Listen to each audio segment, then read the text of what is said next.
Let's get more in depth on how I lay a glueless closure.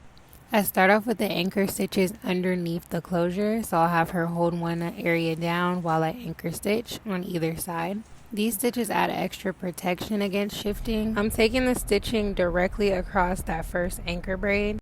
I want you guys to notice how far behind the hairline these stitches are being created. I'm also being careful not to stitch through my part because the thread may show. The thread can also be visible if you're stitching too close to the hairline. I'm stitching down along the anchor braid until I reach the edge of the closure, and then I'll go right into mimicking my elastic band method. The trick to this is angling your stitches so that you get just enough tension to hold the closure down flat.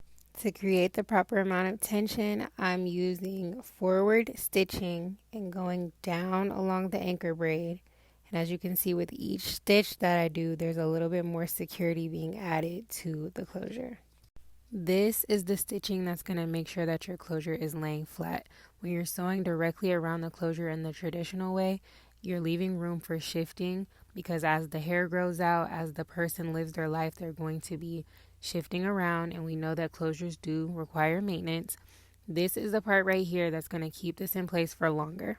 It's giving Black Girl in STEM. You're leveraging the angle of the stitches to give you the exact tension that you need, and so this thing will stay. Now, pertaining to my clients with straight hair, I never do the anchor braid directly on the hairline. You really want to pay attention to your clients and the fragility of their hair.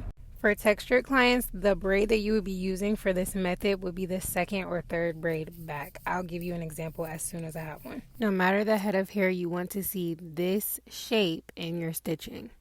We used a firm net to fortify the foundation of her install, and we did go ahead and just stitch all the way around once those elastic band method stitches were secure.